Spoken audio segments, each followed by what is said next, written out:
Good morning, everybody. Welcome to the latest Sawtooth Software webinar, Mastering the Basics of Conjoint.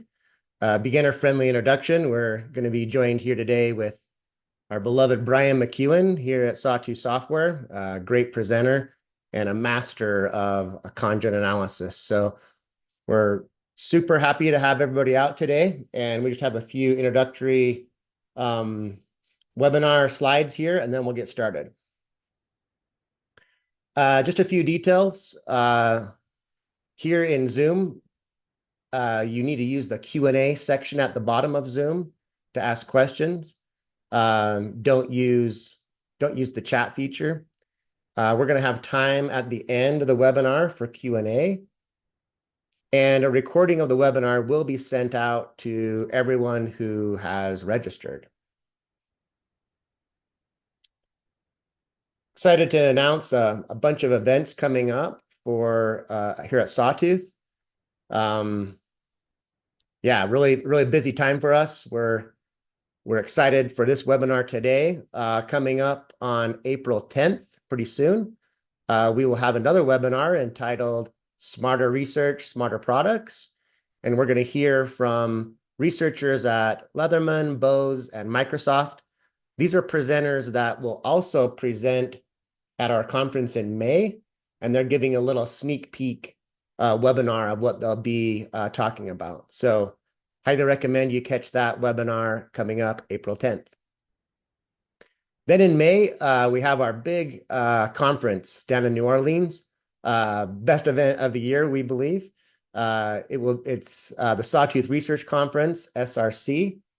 On May 6th, we have some pre-conference workshops, the choice modeling essentials, the turbo choice modeling, and really recommend you check that out. You can find out more details at that link, sawtooth.com/events. You can find out more details about our conference. But yeah, the conference then will continue May 7th through 9th. We then have another webinar following May 22nd, Conjoint Analysis as Expert Witness Evidence, that I'd highly recommend you check out. Just a little plug for Sawtooth. If you don't know much about us, we have some amazing software platforms for doing research. We're especially good at conjoint analysis and MaxDiff, but we also can do all types of other surveys with powerful skip logic and block randomization and all kinds of stuff. So really encourage you to check us out. We're getting better every day. Sawtooth has just fantastic support. If you haven't ever interacted with us, I encourage you to do so. And you can try us out for free at discover.sawtoothsoftware.com. Okay, excited to introduce Brian McEwan. I work closely with Brian McEwan and have done so for many years. He's a great guy, super friendly, super smart, well-spoken. He'll do a great job. I think you're going to really enjoy him. He's a senior advisor and product manager at Sawtooth Software. He helped us open up the Sawtooth UK office a few years ago. So that was fantastic. And he's been at Sawtooth now for 17 years. So Brian, go ahead and turn on your camera and share your screen. And I turn the time over to you. All righty.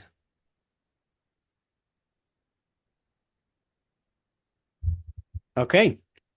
Yeah, this is one of my more favorite presentations to give because it takes me back all those years ago when I had to learn how this stuff works. My background was business management. I really didn't like any math or statistics until I got to college. And I didn't really cover any of these things. So it was a bit of a gamble that Sawtooth took a chance on me. But I think it's worked out pretty well. So we're going to be talking about the basics. This is an introductory webinar, beginner-friendly webinar. And so what I'm going to be talking about today is kind of breaking this up into a couple different parts. We're going to kind of introduce the idea of preferences, kind of modeling people's preferences. I have a little bit of slides in the history. I like learning where things came from, and so I find that to be helpful. We're going to dig into a little bit about like how does conjoint analysis work? How do we make the questions and come up with what we show people? Then we'll talk about once we get our answers from people, what do we do with it? What kind of analysis at a high level? What kind of math are we running here? And then I've got a handful of just kind of interesting case studies over the years from kind of more recognizable brands that we can talk about as well. Okay, so as a starting point, if I have some sort of product, good, or service that I'm interested in, most likely I'm going to be able to break it down into different parts, right? So my cell phone it's a brand and it's a size and it has storage in it and things like that. Or my car is a brand and it's manual versus automatic. It has a certain number of doors and things like that. And my preference for those things is a combination of all of those features to it. Or a simple example might be a can of Diet Coke. That we could break that down into how I feel about Coca-Cola as a brand, um, how I feel about aspartame diet beverages with 0 calories, how I feel about an aluminum can. And then if I'm talking more about purchase, like in a store or in a vending machine or something, there's going to be a price um, estimate there. Um, and if I, our general approach to this is if I know how I feel about these things is in their small pieces, then I probably could do a pretty good job at estimating how I feel about the thing as a whole. I have a handful of kids, so I really like visual things. I try to throw some visuals in here. So the example I use in kind of an introductory space is with Lego blocks. So got all these pieces, you can put them together and you can build stuff. And I might go ahead and put them together and build these two things, and I can start describing them, right? Breaking them down into their features, their characteristics.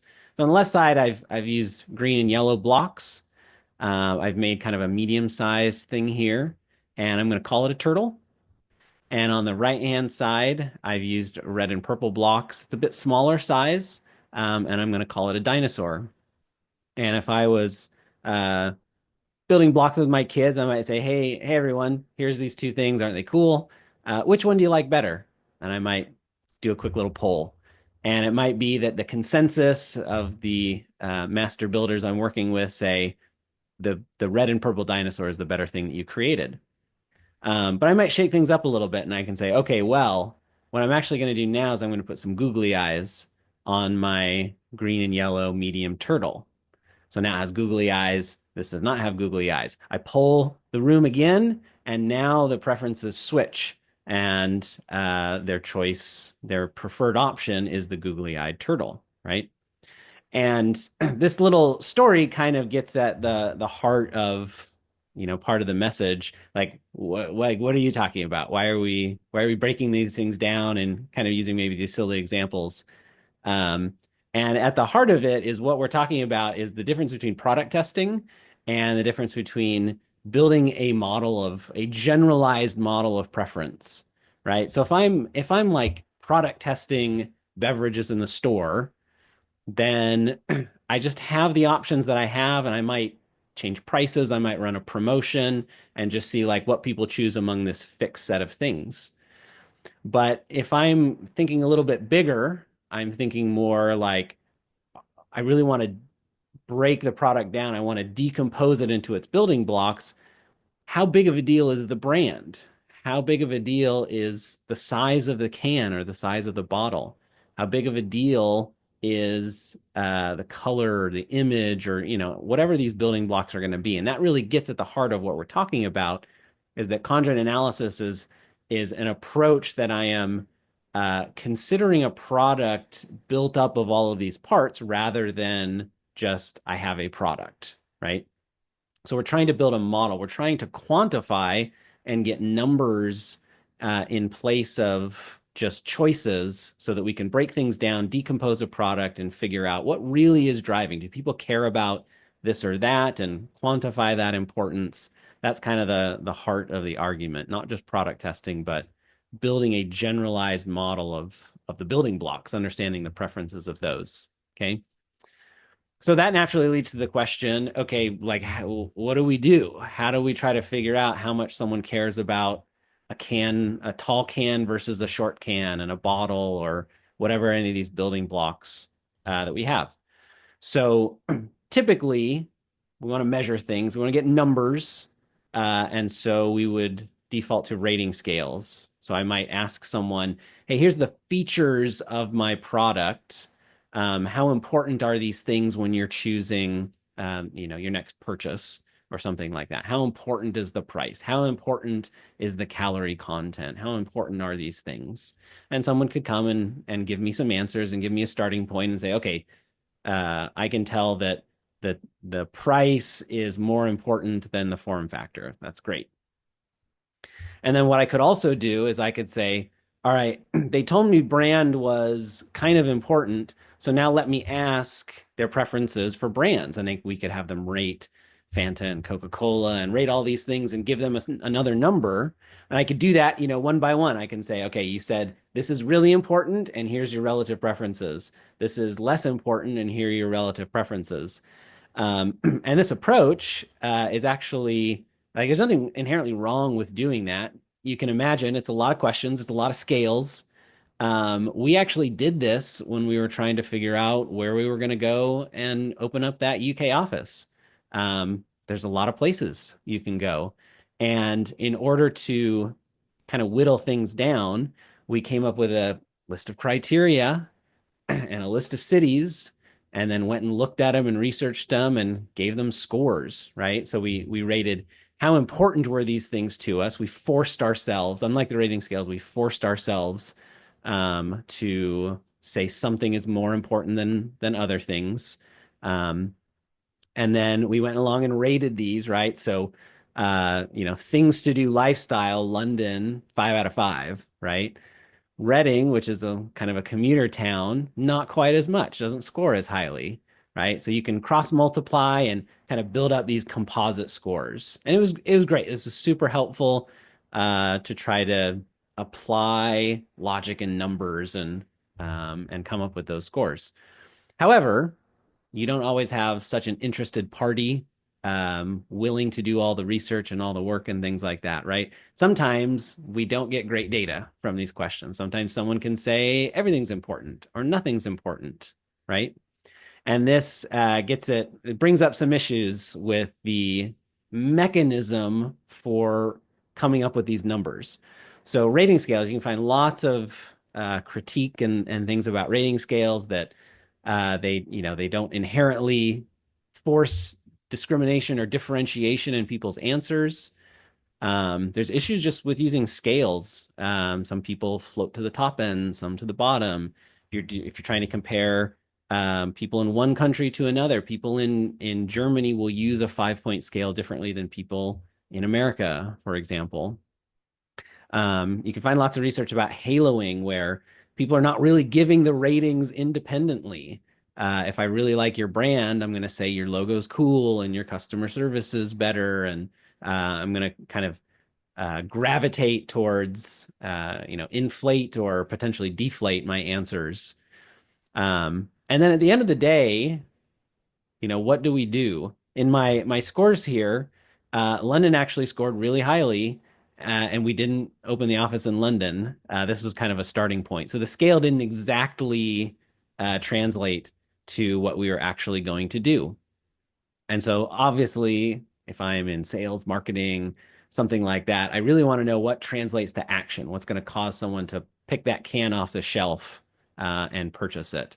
And it could just be a lot more difficult to do that with a rating scale. Now, I don't want to tell you that rating scales are inherently evil. We use them all the time. I think there's times where it's totally fine. Customer satisfaction. We're on the same page with something excellent, good, fair, or poor, right? Or how likely would you be to return, or that type of stuff. I don't really have a big issue with that. star ratings on products and services and things like that. They do have their issues, 4 star versus 5 star. We won't get into that, but generally speaking, we understand how to use these scales. So I'm not going to tell you they're bad, but they particularly are poor. They perform very poorly when trying to do this approach. My colleague Keith Sean, he heads up Sawtooth Analytics here, one of the smartest, nicest guys I know. He's done a handful of webinars. Go watch those. And he and a colleague many years ago published this paper in the International Journal of Market Research, an empirical test of 6 stated importance measures. I pulled this quote from that says, many attempts to build the multi-attribute model. So this idea of, kind of cross-multiplying, saying, we score these things and figure out how important they are, we can build a composite score. Attempts to do this routinely found that the model was no better and often worse when importance ratings were included. So 5, how important is the brand? How important is the price, right? So the no better and often worse when they were included than when they were left out. And so that's kind of terrifying, right? If you're trying to figure out, I got to get my feedback to figure out if someone's going to repeat purchase or, something like that. It tends to not work very well. On top of that, a lot of the questions we really want to know the answer to are inherently challenging for people to give a good number, to give a good answer, unless they've, like me, really digging into the cities and trying to come up with, like, is this a 4? Is it a 5? Right. So if I were to ask everyone watching today, how much would you be willing to pay to go from a 500 gig hard drive to a terabyte hard drive for your next laptop? You probably can't give a very good answer unless you have been recently looking into laptops to make a purchase, right? If we're talking about electric vehicles, and I said, how much range would you sacrifice on your electric vehicle in order to fully charge your battery in 30 minutes? I don't know a good answer to that. I'm currently not in the market for an electric vehicle. I think they usually go somewhere between 250 to 350 miles.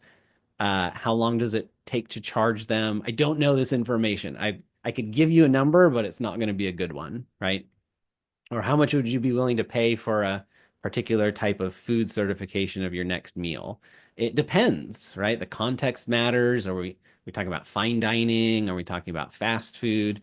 So these questions are just inherently difficult. So there's a lot of barriers for us to do a good job with a simple scale and doing this composite building type thing. So a lot of these problems led to a really, really smart professor called Paul Green and other people as well. I'm highlighting Paul Green. He tends to kind of have the title of the father of conjoint analysis. Conjoint measurement for quantifying judgmental data. And then after that, paired up with Sinu Srinivasan, we have a webinar. I think it was from last year where Sinu came and talked to us for a while. It was great. And they published this paper, Conjoint Analysis and Marketing, New Development with Implications for Research and Practice, that kind of was like a bit of a guidebook for how to do these type of experiments. Okay. So we're going to walk through kind of how it works with an example. So say I had this new product thing that I wanted to sell. So we're building a new stadium, and I want to put skyboxes in it, so they can be at different locations and they can fit different people, and I can price them at different prices. So the original conjoint work, we would say, hey, I've got these 9 potential options. So I might ask someone to sort them, right? And just give us a relative preference of what's the most appealing to the least appealing, right? And when we're talking about these type of either sorting or giving a scale or a number, quick little regression primer or refresher for people. If we take this example and just even kind of simplify it a little bit more, maybe I was just thinking about, I want to sell a ticket. Magically, all my seats are the same and equal for things, and I just want to know, like, how price sensitive people are. And so I could ask people, hey, would you buy a ticket at $20? Would you buy a ticket at $40? Would you buy a ticket at $60? Right. And I could generate this little demand curve thing. Right. And as ticket prices go up, my ticket sales are going to go down. And I could come up with some best fitting line that would help me generalize this relationship. Right. For every X increase in price, the ticket sales go down by some amount. Right. And so that slope, that's the generalization that helps me understand the relationship between those two things. So again, if I magically all my skyboxes were all equal, right, I could do this pretty simply. I can say, assume I had a skybox and it was $10,000, give it a score. 0 to 100, 100 means definitely would buy, 0 means definitely would not buy. And then at 10,000, 15,000, 20,000, I can collect that data and I can run my regression, right? I can generalize the relationship and say, um, this is the change in demand based on the change in price. Now, if I want to also understand how the position on the field affects that, now we can vary two things at a time and ask the same thing. So I can say you can be on the 40-yard line, the 50-yard line, the 30-yard line, right? I can vary all of those things and get the same scores. And you can think a little bit in three-dimensional now. We can't go further that, at least I can't in my mind, but we can do this, right? Everything still holds. Um, and then as you continue on and on, we can have more and more variables. The math holds, right? The proofs that people have come up with over the years, they prove that we can keep going with more and more and more dimensions, more and more things that we're varying, right? Um, and so this was kind of the original conjoint work. It was all this linear stuff. It was primarily scale answers, scoring type things. At the same time, Rich Johnson, the founder of Sawtooth Software, he was working on similar things with trade-off matrices and trying to, again, come up with scores for things. And so he had an approach that was a two at a time. So you'd show people two things at a time and ask this strongly prefer left, strongly prefer right. And you can use a lot of the same approaches that we're talking about to predict the answer that someone would choose. We're going really fast through history. There's a guy named Dan McFadden ended up winning the Nobel Prize in economics for his development in theory for discrete choice experiments. So his was we vary the features of options.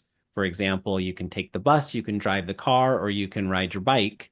And we can change the features of those things and predict the probability that someone would choose one of these options. So we're doing choice-based approaches rather than prompting someone for a scale.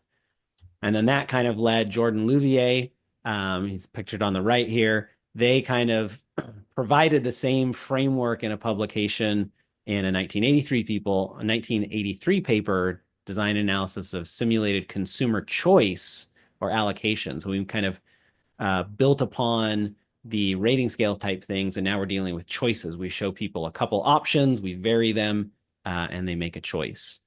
Okay. So that's a little bit in the history of the development of this. One note on the names, that slide for Dan McFadden said discrete choice. And like a lot of industries, sometimes people call similar things by different names. So along with that history, you can kind of understand the naming a little bit. So conjoint analysis started off as this linear regression type stuff. So on a scale of 0 to 100, the discrete choice work, that was coming a bit more from like economics than business and marketing. So when the business marketing people saw choice-based approaches, they said, "Oh, that is choice-based conjoint. That's the stuff that we're familiar with, but with choices." Whereas the econ folks didn't necessarily love a lot of the linear regression things and said, no, we've got something different and better. So you might come across different names, but we're going to primarily use choice-based conjoint and terms like that. But depending on the field of an author, you might run into different different namings for things. While we're talking about namings, let's talk about the questions that we ask people. So Sawtooth does a feedback survey every year, and the vast majority of people are doing choice-based approaches. Something like this, where we show people a couple options and ask them to choose. We generally we still call these tasks often, harkening back to those days of like, here, your task is to sort these cards in a scale or in order of best to worst or something like that. So that naming has kind of stuck around. A task. A task is made up of multiple concepts. The concepts have attributes, and each attribute takes on a level. So my brand attribute, the level is Toyota, four-door sedan, 150 miles, etc. The other really cool thing that makes choice-based approaches really nice is you can have kind of fixed a set option in the question set. It's typically presented as a none choice, and I don't like any of these options. Sometimes it also gets used as kind of a status quo option if I was doing maybe a new pharmaceutical compared to existing some kind of like the de facto approach that we would take or something like that. But we typically call it the none choice. So choice-based approaches show multiple options, make a choice. However, just like our linear regression options, we need multiple data points. So we need to show people multiple questions, and on every question, we're going to jumble things up. We're going to show you different combinations of brand and ranges and prices in order to kind of feel you out, figure out what's driving your choices. Okay, so respondents in all cases, respondents are going to answer multiple questions to us. We're going to do this in a very carefully controlled way. We're going to call it experimental designs because just like other experiments, we want to try to take out any sort of confounding, correlating type things, right? We can think of it as a treatment, right? If I lower the price, are you more likely to choose it? If I raise the price, are you less likely to choose it? That's like other experiments we might do in other areas of science. So we want to make a good experimental design. We want to make sure that we show all the brands equally. We want kind of an even playing field. If our goal, remember, because our goal isn't product testing, our goal is to identify the value of these building blocks. So if I want to understand the relative desirability of Toyota, Kia, Tesla, etc., then I want to create a nice even playing field where all the brands show up in equal number.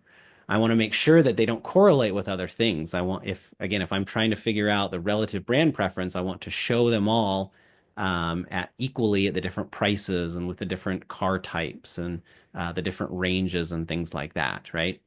Now, we're not going to talk about it too much. Conjoint is a deep rabbit hole. There's lots of ways that we can change things. We could make it so that one type of a vehicle, right? If I'm trying to compare Ford versus Ferrari, then there's no price overlap. There's tools and mechanisms that we have to try to deal with more complicated real world situations. So don't think we're naive or anything like that. But as a starting point, we want to keep things nice and balanced. Okay. So I have kind of an example. You got kind of visualize. We're thinking about the attributes and the levels for each of these concepts that we're going to show. Okay. So similarly, back to my skybox example, I didn't randomly or haphazardly come up with these options. They're actually very carefully done. I have kind of a visual representation of these 9 options here. So card 1 was 40 yard, 12 people, $10,000. And if I look at if I isolate on any one of these features, so if I look at my 40-yard options, that was card 1, card 2, and card 8, and then I look across, one of them is 12, one of them is 16, one of them is 20. So we're gonna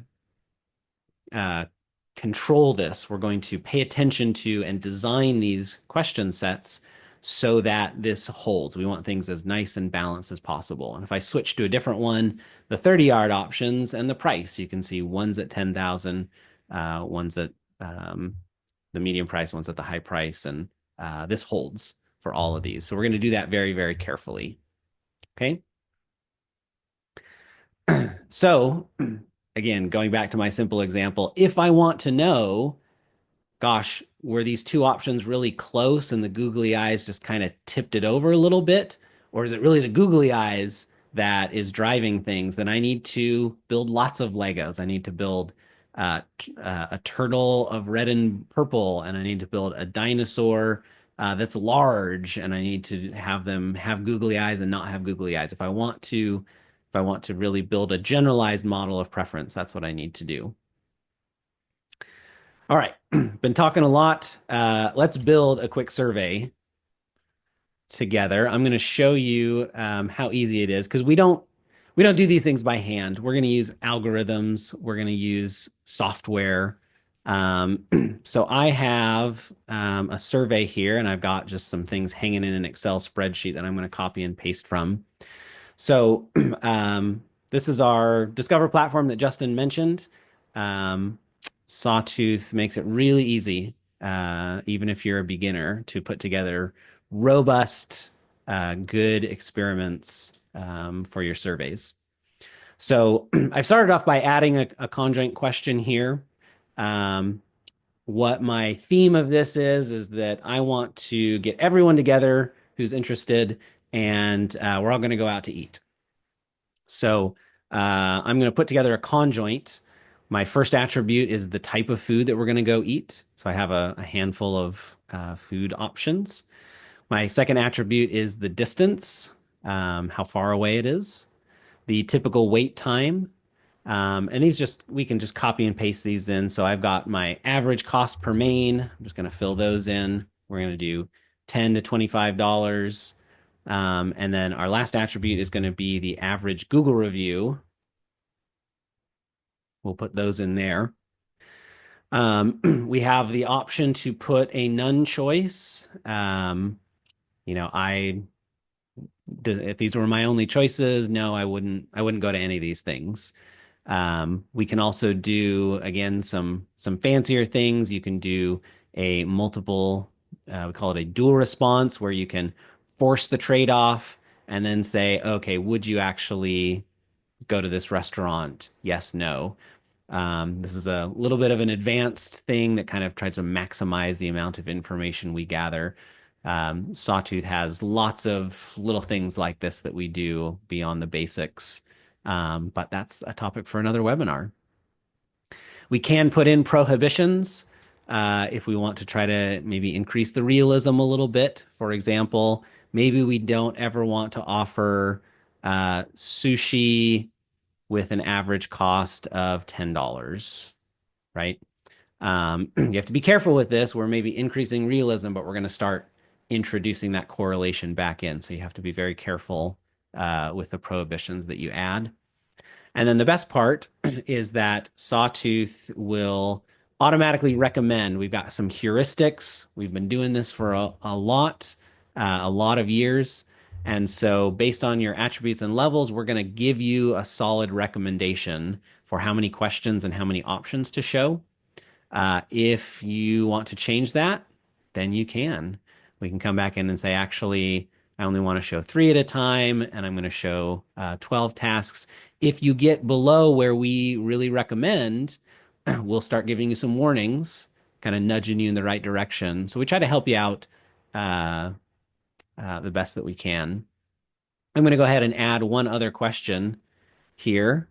So you can see, as Justin mentioned, we're really good at the conjoint and max diff stuff, but we do general surveys as well. So you've got your open ends, your selects, your grid questions. We have skips and display logic and quotas, and you can build blocks and randomize blocks and things like that. So I'm going to add a quick question here that just says, how much do you typically spend? And we can use that as maybe a segmentation variable. So that's our single select question here. Um, I've got this published and set up. So that's the next slide. We'll just take a minute. I've cranked the number of questions down. If everyone wants to take it, we've got a shortened link, bit.ly/sawtooth meal. Yeah, we just put it in the chat there, so you guys should be able to see that. Fantastic. Yeah, you'll get this little preview. Just we'll show you that you Bitly's trying to make the internet a little safer. You can indeed see that you're going to surveys.sawtoothsoftware slash my particular survey. Now we all see this first question here, but then what's going to happen is um, we've got a little text introduction, and then we're going to start seeing choice tasks. Now, what you see is going to be different than what I see. And this is another really nice thing that we do. Rather than have us all see all the same questions, we're going to essentially use different starting points for each of us. So we're still going to make sure that all the levels show equally. We're paying attention to all the two-way combinations. We're going to make sure that we never get anything silly like all three options are the same price, because that wouldn't give us any information about your price preferences. But everyone is going to get a unique version of this design. So I'm going to go through it really quick. You can see in this example, I've just gone down to 6 questions just to make it kind of short. So Hey, if you're participating, go Brian, ahead. just really quick, sorry to interrupt you. Mhm. Chat's disabled, so I'm trying to get Oh, the link out to back everybody. out. I'll put that back up for a second. So if you just go to bit.ly/sawtooth meal, that will take you there.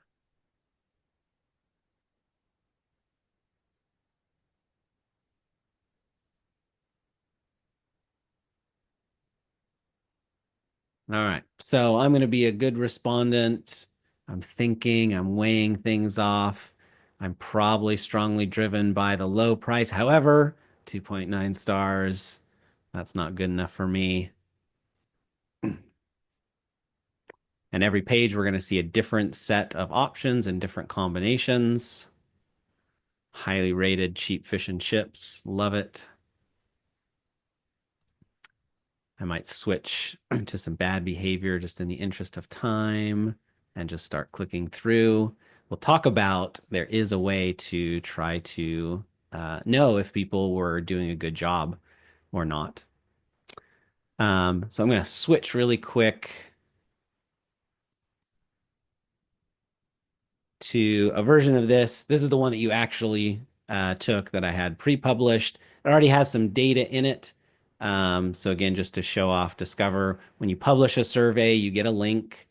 Um, we have a data tab that tells me how many respondents I have, how many incompletes.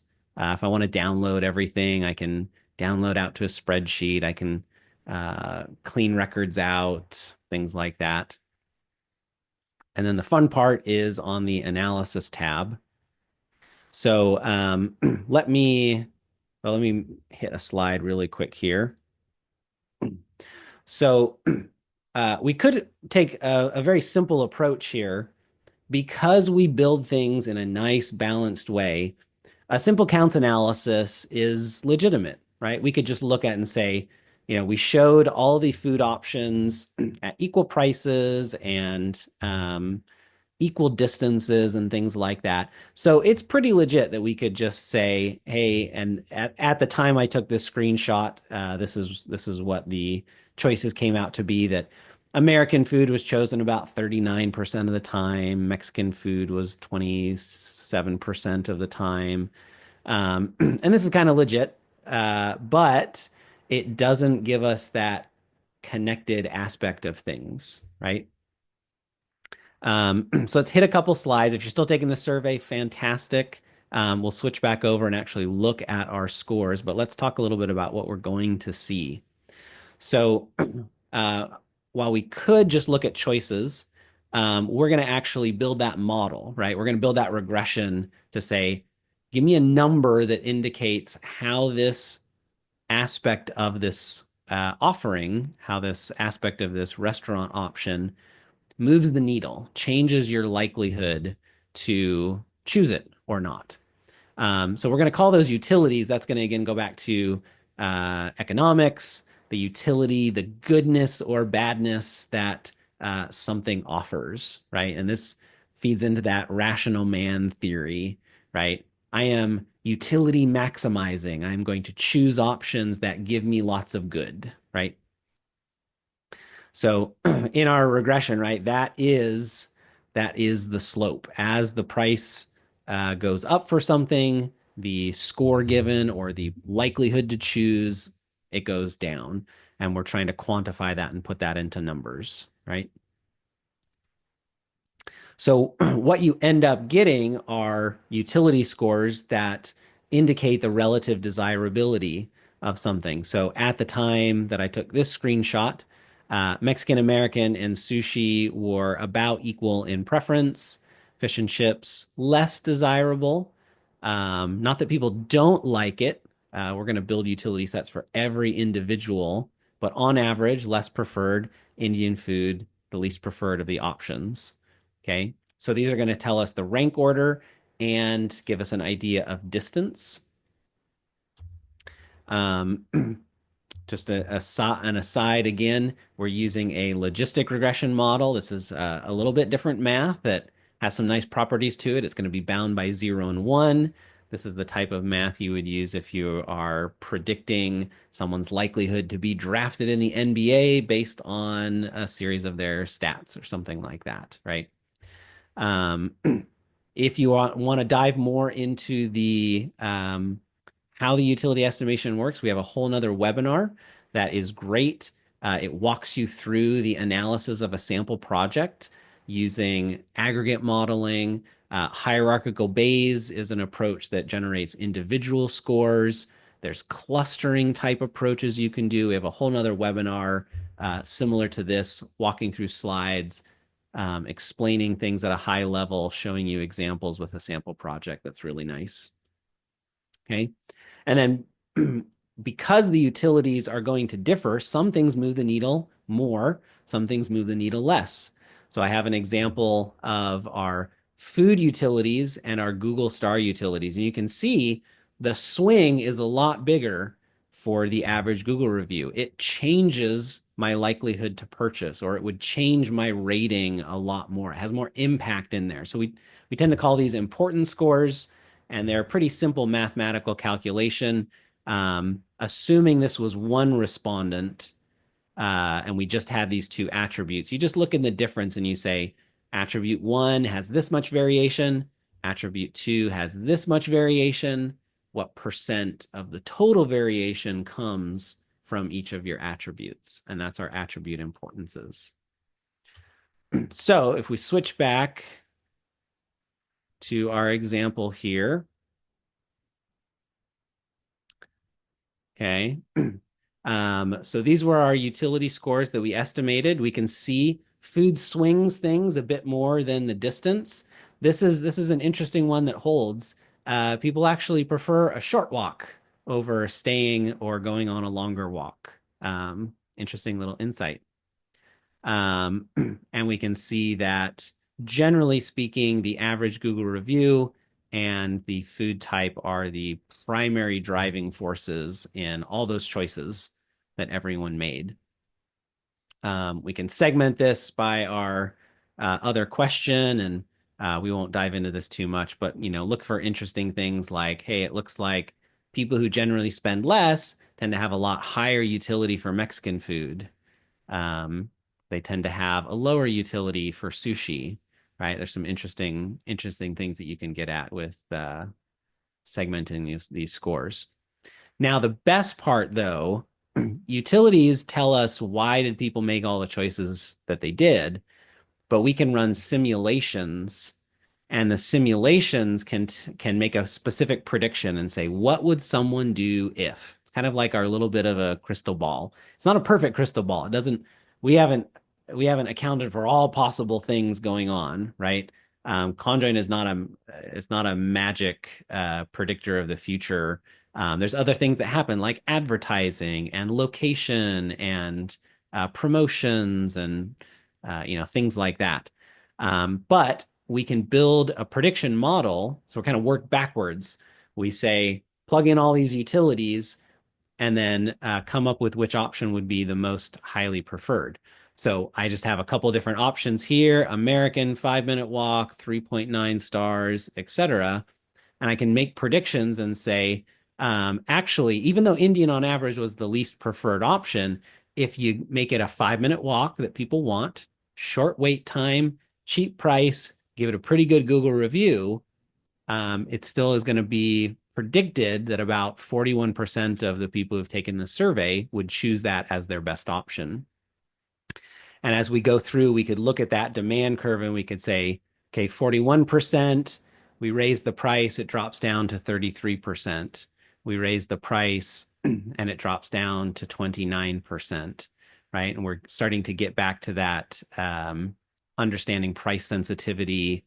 Again, other topics that we don't have time to talk about, willingness to pay and optimizations and all sorts of fun stuff you can do. But the simulator tends to be the best part where we actually try to answer the question that led us. Should I launch a premium product, a budget product? Do people care about feature X?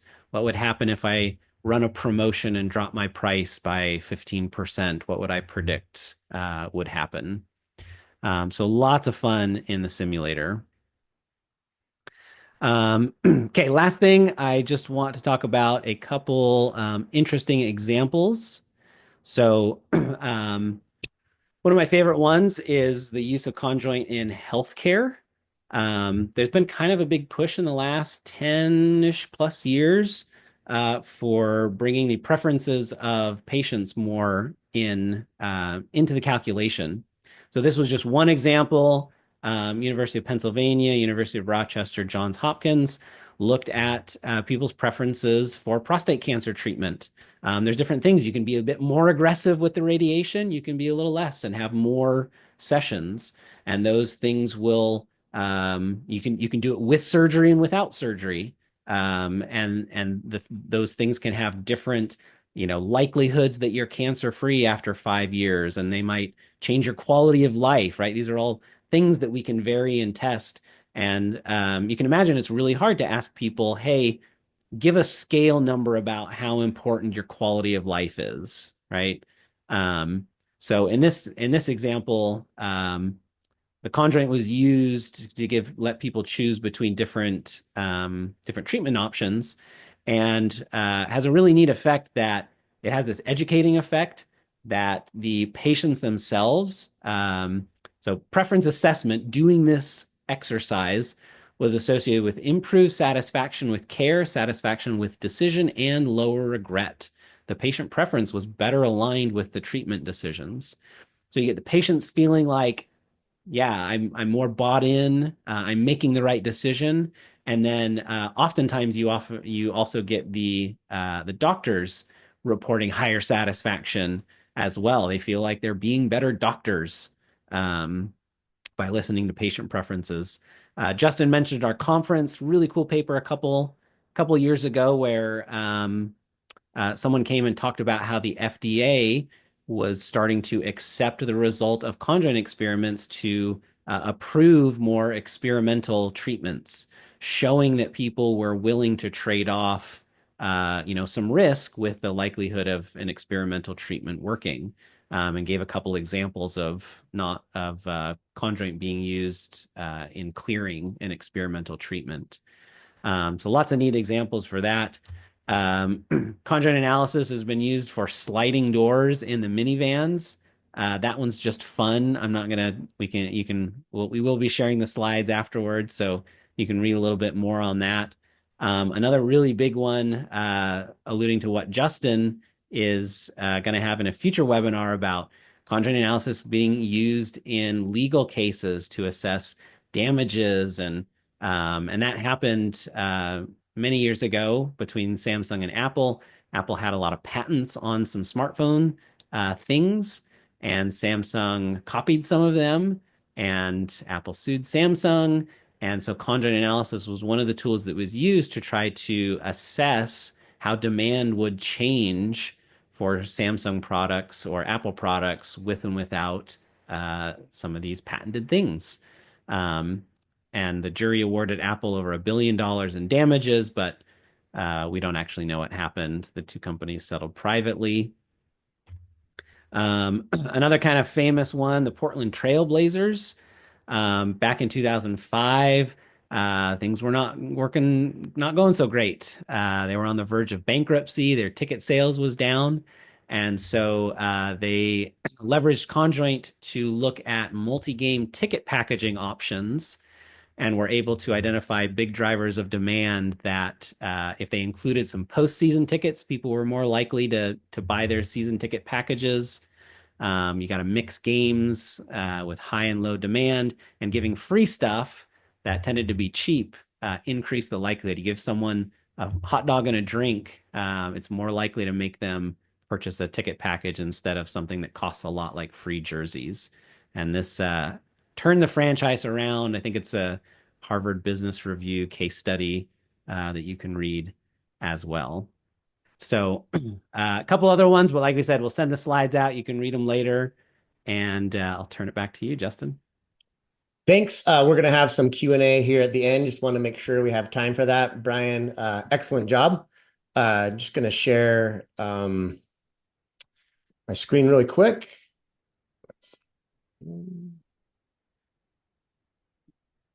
Okay, just a reminder, right? Upcoming events. We have kind of a pre-conference webinar where we're going to hear from Leatherman, Bose, Microsoft researchers who will also be presenting at our conference.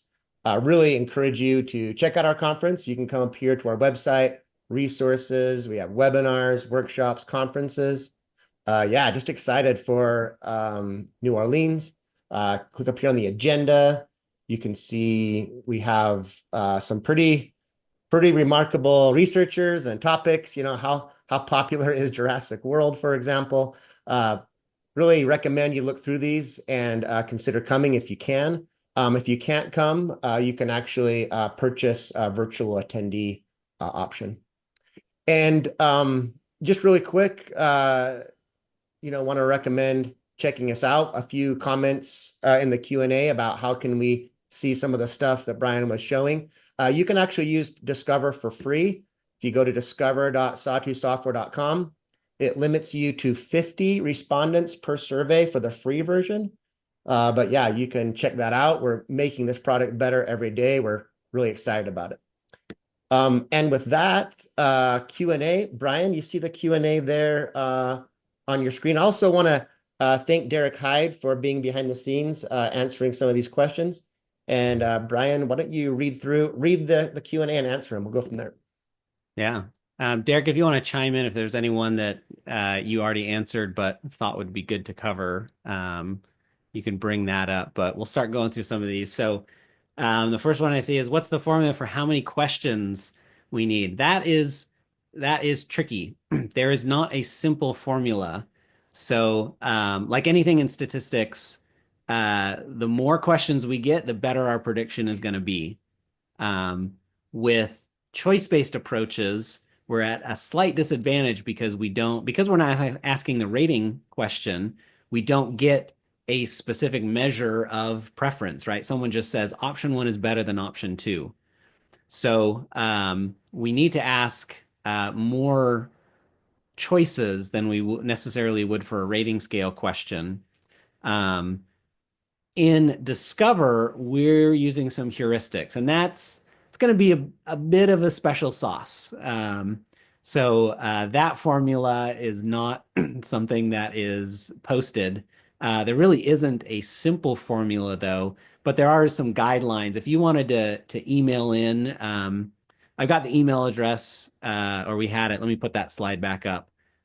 So for anything, a lot of these questions would really benefit from some of the resources we have. So I'm going to try to touch on them a little bit. If you want to email support@sawtoothsoftware.com, find people like Derek will take these cases and be able to share more in-depth things.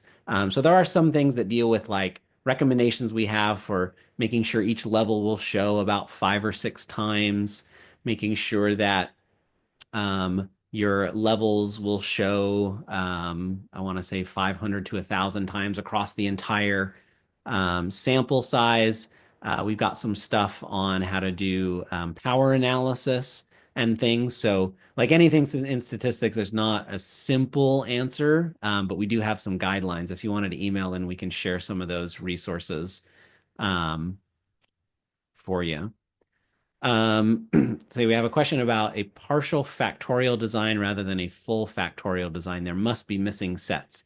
Yeah, so yeah, we are not going to show all possible combinations of people. We'd never get people to sit through a survey with, hundreds and hundreds of possible combinations. But it turns out that we don't have to, right? If we choose, the example I like to use is kind of a scaffolding, right? If I show you the brands multiple times, and I show you the ranges on your electric car multiple times, and I show you prices and things like that. I don't need to show you every possible combinations of things. I need to show them enough, and like we talked about, this does go into like sample size, and that's a larger discussion than a 30-second answer. But the short answer is you don't have to show them all. Um, it's very rare, in fact, that we would do a full factorial design. Almost always we will be having missing sets, but as long as you carefully construct them and make sure everything is nice and balanced, it's okay. We don't have to show all possible combinations. Uh, Um, Brian, we're close to time, but we will go over if that's okay with everybody. This is recorded. We'll send you a recording, but we'll keep answering questions even beyond the hour. yeah. Um, next one, Michael says, what are the prior distribution for each attribute's coefficient parameter? So this is again a little bit more of an advanced question. We're talking about the Bayesian side of the utility estimation. At Sawtooth, we use uninformed priors. Um, if you want to dive more into our implementation of hierarchical Bayes multinomial logit, again, we've got white papers on our website that will probably have the math that you're going to be interested in. So yeah, shoot us an email, support@sawtoothsoftware.com, and we can send you a link to our white paper that dives into more detail about how all that math works. Got another question about dominant and dominated alternatives. So that's a really good question. This happens a lot, for example, in pharmaceutical research, where a lot of our attributes are inherently ordered, right? Having more cancer treatments is worse than having less. Having a higher quality of life is always better than having a lower quality of life. And having a higher likelihood of being cancer-free in 5 years is always better than having low. So a lot of times you have these inherently ordered attributes, and you can come up with dominating alternatives. So if I give you good, good, good versus bad, bad, bad. Um, on the one hand, it's not terrible. Someone can answer that, and they should choose the one with lots of good things.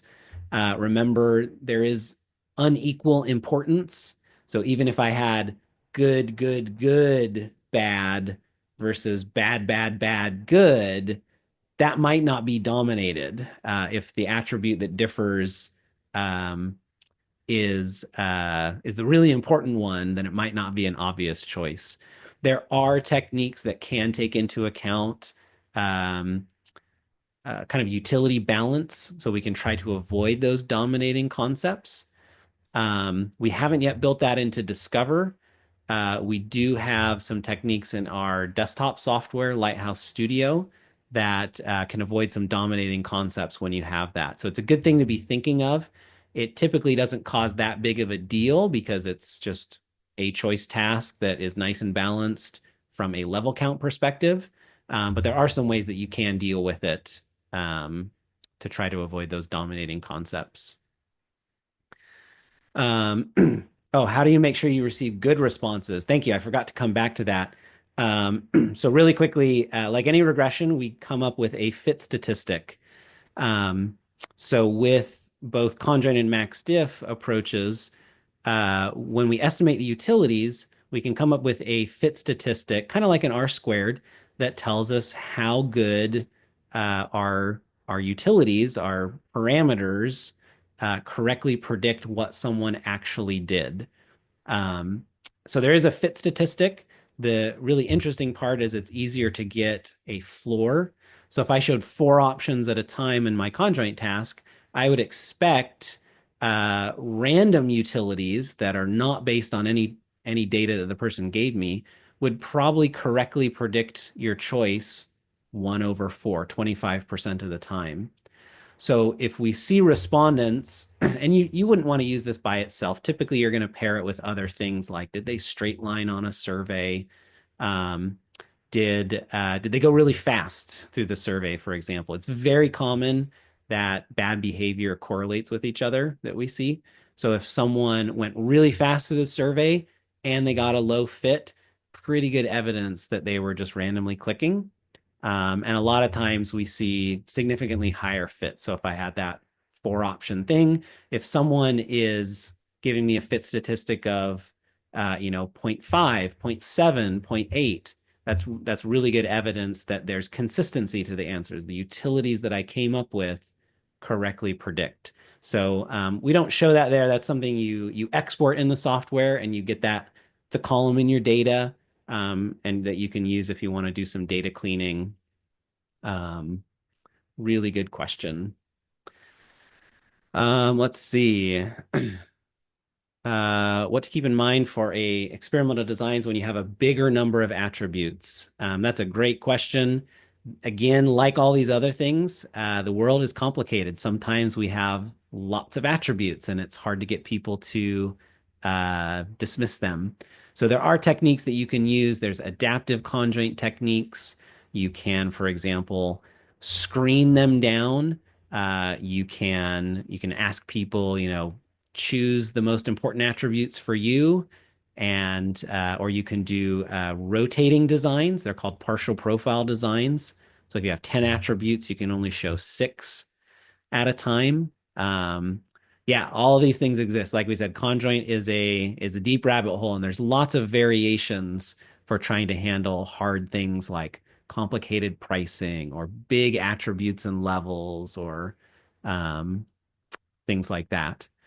Um, Let's see, what resources do you recommend to learn more and understand what the numbers are saying? That other webinar that I mentioned, Julie, if you want to send an email in, support@sawtoothsoftware.com, we'll send you a link where we have a whole nother webinar just on analyzing conjoint surveys. It's an example about refrigerators, and we run through all the different ways you can analyze them and talk about the nature of utilities.